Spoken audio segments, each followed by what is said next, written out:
भरत कौशल्या संवाद। जब भरत जी ननिहाल से आते हैं, जब सब समाचार उन्हें केकई बता देती है,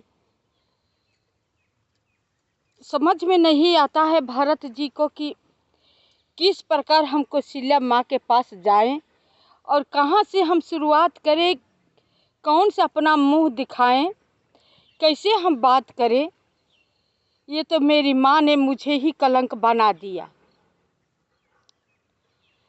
भरत जी इतना परेशान होते हैं कि उन्हें समझ में नहीं आता है कि माता कौशल्या से हम किस तरह के अपना आँखें में आँख मिलाकर बात करें, क्या कहें।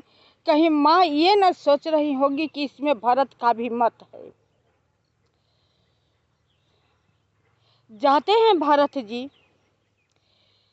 कौशल्या माता के यहाँ। कौशल्या विशुद्ध पड़ी हुई थी, इसी तरह पृथ्वी पर लेटी हुई थी। भरत जी देख करके रोते हैं, फिर हिम्मत जुटा करके माँ माँ माँ 3 बार आवाज़ लगाते हैं। कहते हैं कि हे माँ, मैं भरत बोल रहा हूँ, आ गया हूँ। ये बात सुनकर कौशल्या माता उठ करके भरत से रोते हुए लिपट जाती है। कहते बेटा तुम आ गए, मैं तुम्हारा ही इंतजार कर रही थी।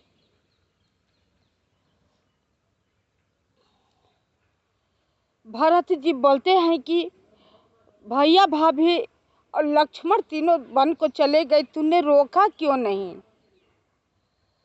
तुम्हें रोकना चाहिए था, तुम सबसे बड़ी हो, तुम्हारा अधिकार है, हक है। कौशल्या माता कहती है कि हमने रोका था, बहुत प्रयास किया था, लेकिन वो मुझे ही समझा कर चले गए। न राम के बन जाने के प्रति कोई क्षोभ था, न राज लेने का हर्ष था। बिल्कुल सामान्य रूप से मुझे ही समझाकर, सारी अयोध्या वासियों को समझाकर, सबको अचेत करके वो चले गए। भरत,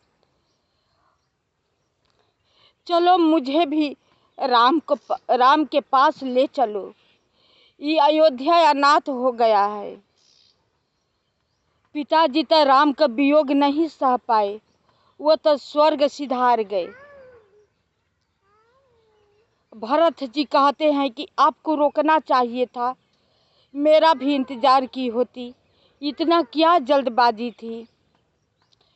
तो इसी पर कौशल्या माता कहती हैं, सारा राज तजे राम बन को चले राम प्यारा, टूटे सारा अवध के सहारा। सारा राज तजे राम बन को चले राम प्यारा, टूटे सारा अवध के सहारा। रो रो कहती है माता कौशल्या, हम पे रूठी गए क्यों विधाता, बन को जइहा सिया सुन के फाटे हिया अब हमारा, के नैया लगई हाँ किनारा।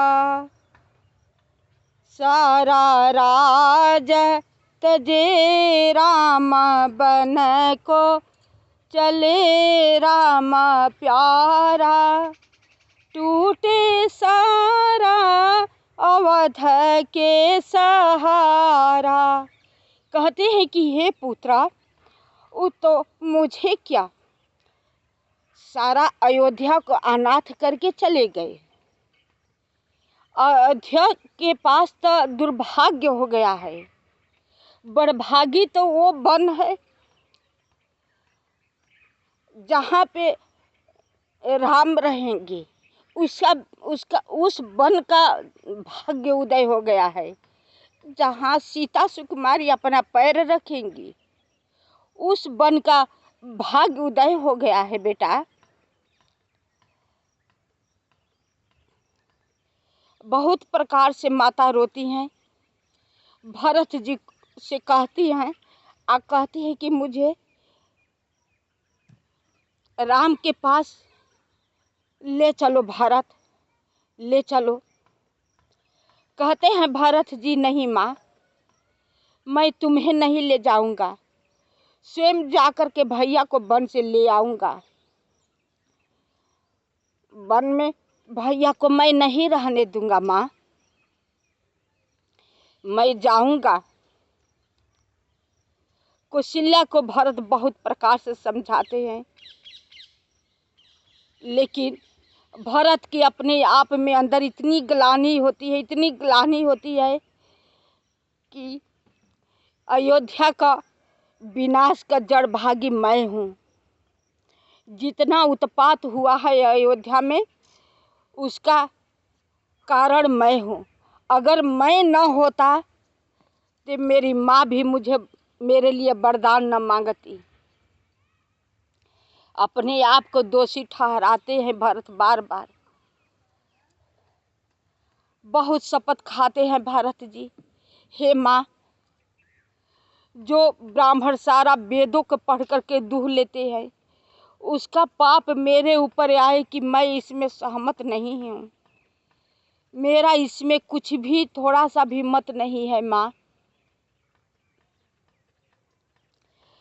जो ब्राह्मण ज्ञानी होते हुए झूठ पर झूठ बोले जा रहा है, अपने से बड़े आदमी के हर बात काटने की कोशिश करता है, उसका पाप मेरे ऊपर आए कि इसमें मेरा मत है। इसमें मेरा कोई मत नहीं है माँ।